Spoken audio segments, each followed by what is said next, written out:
Pumunta si Jacob sa Ehipto. Ika-46 na kabanata. Umalis si Jacob papuntang Ehipto, kasama ang sambahayan niya na dala ang lahat ng kanyang ari-arian. Pagdating niya sa Beersheba, naghandog siya sa Diyos ng ama niyang si Isaac. Kinagabihan, nakipag-usap ang Diyos sa kanya sa pamamagitan ng isang pangitain. Tinawag ng Diyos si Jacob at sumagot si Jacob sa kanya. Pagkatapos sinabi niya, "Ako ang Diyos, na siyang Diyos ng iyong ama. Huwag kang matakot pumunta sa Ehipto, dahil gagawin ko kayong isang kilalang bansa roon. Ako mismo ang kasama mo sa pagpunta sa Ehipto, at muli kitang ibabalik dito sa Kanaan. At kung mamamatay ka na, nandiyan si Jose sa iyong tabi." Pinasakay si Jacob ng mga anak niya sa karwaheng ibinigay ng Faraon para sakyan niya. Pinasakay din nila ang mga asawa at anak nila, at lumipat sila mula sa Beersheba. Dinala nila ang mga hayop at mga ari-ariang naipon nila sa Kanaan. Dinala rin ni Jacob sa Ehipto ang lahat ng kanyang lahi, ang mga anak niya at mga apo. Ito ang mga pangalan ng mga Israelitang pumunta sa Ehipto. Si Jacob, ang panganay niyang anak na si Reuben, ang mga anak ni Reuben, sina Hanok, Palu, Hezron at Carmi. Si Simeon at ang mga anak niya, sina Jemuel, Jamin, Ohad, Jakin, Zohar, at si Shaul na anak ng isang Kananeya. Si Levi at ang mga anak niya, sina Gershon, Kohat at Merari. Si Huda at ang mga anak niya, sina Onan, Shelah, Perez at Zerah. Pero si at Onan ay namatay sa Kanaan. Ang mga anak ni Perez, sina Hezron at Hamul. Ang mga ito ay kasama rin sa Ehipto. Si Isakar at ang mga anak niyang sina Tola, Puwa, Iyob at Shimron. Si Zebulun at ang mga anak niya, sina Sered, Elon at Jeleel. Sila ang 33 anak at apo ni Jacob kay Leah na ipinanganak sa Padan Aram, at hindi kabilang ang anak niyang babae na si Dina. Ang mga ito ay kasama rin sa Ehipto. Si Gad at ang mga anak niyang sina Zephon, Hagi, Shuni, Esbon, Eri, Arodi at Areli. Si Asher at ang mga anak niyang sina Imna, Ishba, Ishvi at Beria. Ang kapatid nilang babae na si Sera. Ang mga anak ni Beria na sina Heber at Malkiel. Sila ang 16 na anak at apo ni Jacob kay Zilpa, ang alipin na ibinigay ni Laban kay Leah. Ang mga anak ni Jacob kay Raquel, sina Jose at Benjamin. Ang mga anak ni Jose kay Asenat na ipinanganak sa Ehipto na sina Manase at Ephraim. Si Asenat ay anak ng babae ni Potifera na pari sa lungsod ng On. Ang mga anak ni Benjamin, sina Bela, Beker, Asbel, Gera, Naaman, Ehi, Rosh, Mupim, Hupim, at Ard. Sila ang 14 na anak at apo ni Jacob kay Raquel. Ang mga ito ay kasama rin sa Ehipto. Si Dan at ang anak niyang si Hushim. Si Naphtali at ang mga anak niya, sina Jahzeel, Guni, Jezer at Shilem. Sila ang 7 anak at apo ni Jacob kay Bilha, ang alipin na ibinigay ni Laban kay Raquel. Ang bilang ng lahat ng anak at apo ni Jacob na pumunta sa Ehipto ay 66. Hindi pa kabilang dito ang mga asawa ng kanyang mga anak. Kasama ang 2 anak ni Jose na ipinanganak sa Ehipto, 70 ang kabuuan ng sambahayan ni Jacob na natipon sa Ehipto. Nang hindi pa sila nakakarating sa Ehipto, inutusan ni Jacob si Huda na maunang pumunta kay Jose para ituro sa kanila ang lugar ng Goshen. Nang dumating na sina Jacob sa Goshen, sumakay si Jose sa karwahe niya at pumunta roon sa Goshen para salubungin ang kanyang ama. Nang magkita sila, niyakap ni Jose ang kanyang ama at tuloy-tuloy ang pag-iyak niya. Sinabi ni Jacob kay Jose, "Ngayon handa na akong mamatay, dahil nakita na kita ng buhay. At sinabi ni Jose sa mga kapatid niya at sa buong sambahayan ng kanyang ama, "Aalis ako at sasabihin sa Faraon na narito na ang mga kapatid ko at ang buong sambahayan ng aking ama na nakatira sa Kanaan. Sasabihin ko rin sa kanya na nagpapastol kayo ng mga hayop at dinala ninyo ang mga hayop ninyo at ang lahat ng ari-arian ninyo. Kaya kapag ipinatawag niya kayo at itinanong kung ano ang trabaho ninyo, sabihin niyo na nagpapastol kayo ng mga hayop mula pagkabata, katulad ng mga magulang ninyo, para patirahin niya kayo sa Goshen, sapagkat nasusuklam ang mga Ehipsyo sa mga nagpapastol ng hayop." Ika-47 kabanata. Pagkatapos, umalis si Jose at pumunta sa Faraon, kasama ang 5 sa kanyang kapatid.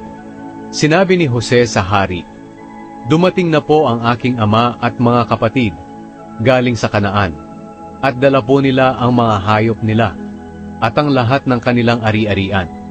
Naroon po sila ngayon sa Goshen."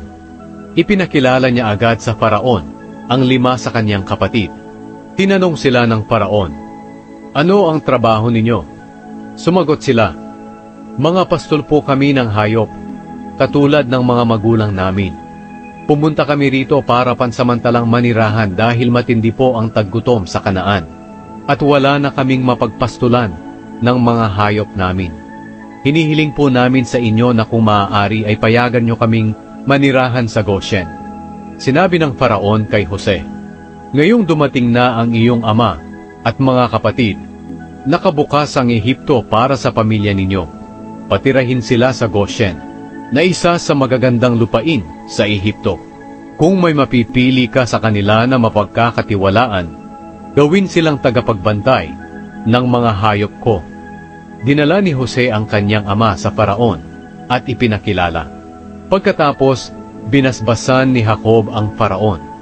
Tinanong siya ng Faraon, "Ilang taon ka na?" Sumagot siya, 130 taon. "Maikli at mahirap po ang naging buhay ko rito sa lupa. Hindi ito umabot sa kahabaan ng buhay ng aking mga ninuno."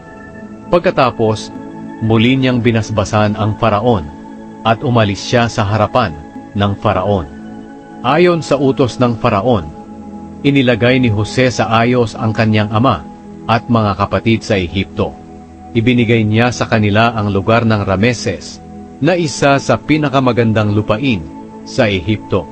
Sinustentuhan ni Jose ng pagkain ang kanyang ama, mga kapatid, at ang buong sambahayan ng kanyang ama, ayon sa dami ng kanilang mga anak. Ngayon, malala na ang taggutom, kaya wala ng pagkain kahit saan. Nanghina na ang mga tao sa Ehipto at sa Kanaan dahil sa gutom. Tinipon ni Jose ang lahat ng perang ibinayad ng mga taga-Ehipto at taga-Kanaan na bumili ng pagkain, at dinala ito sa palasyo ng Faraon. Dumating ang panahon na naubos na ang perang pambili ng mga taga-Ehipto at ng mga taga-Kanaan. Pumunta ang mga taga-Ehipto kay Jose at sinabi, "Wala na po kaming pera. Kung maaari, bigyan na lang ninyo kami ng pagkain, dahil mamamatay na kami sa gutom."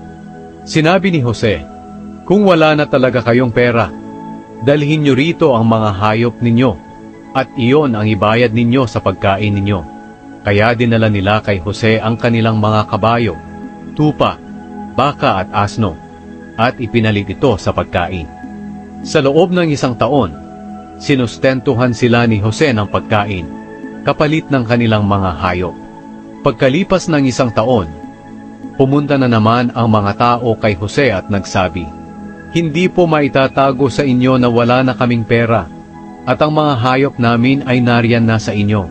Wala na pong naiwan sa amin, maliban sa aming sarili at mga lupain. Kaya tulungan niyo po kami, para hindi kami mamatay, at hindi mapabayaan ang mga lupain namin. Payag po kami na maging alipin na lang ng hari, at mapa sa kanya ang mga lupain namin, para may makain lang kami. Bigyan niyo po kami agad ng mga binhi na maitatanim, para hindi kami mamatay at hindi namin mapabayaan ang mga lupain namin." Kaya ipinagbili ng lahat ng taga-Ehipto ang mga lupain nila kay Jose.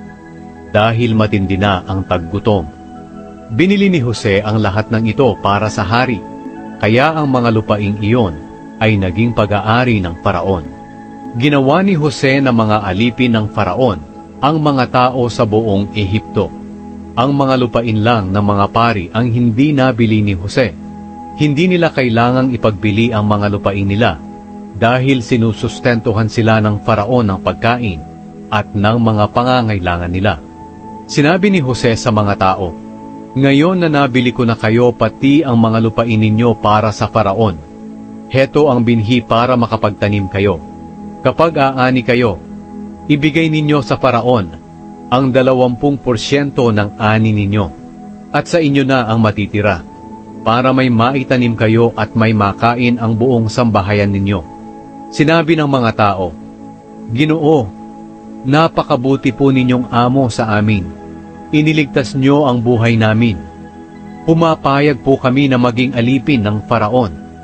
Kaya ginawa ni Jose ang kautusan sa lupain ng Ehipto na ang 20% ng ani ay para sa Faraon. Ang kautusang ito ay nagpapatuloy pa hanggang ngayon. Ang mga lupain lang ng mga pari ang hindi naging pag-aari ng Faraon. Tumira ang mga Israelita sa Goshen na sakop ng Ehipto.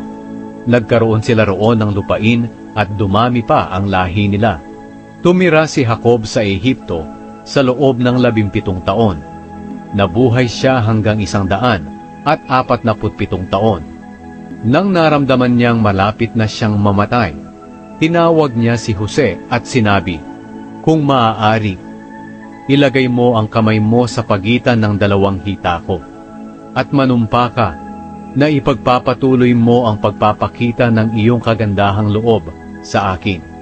Huwag mo akong ilibing dito sa Ehipto. Kapag namatay na ako, ilibing mo ako sa libingan ng aking mga ninuno." Sumagot si Jose, "Gagawin ko po ang sinasabi ninyo." Sinabi ni Jacob, "Sumumpa ka sa akin." Kaya sumumpa si Jose sa kanya. Lumuhod si Jacob sa kanyang higaan para magpasalamat sa Diyos.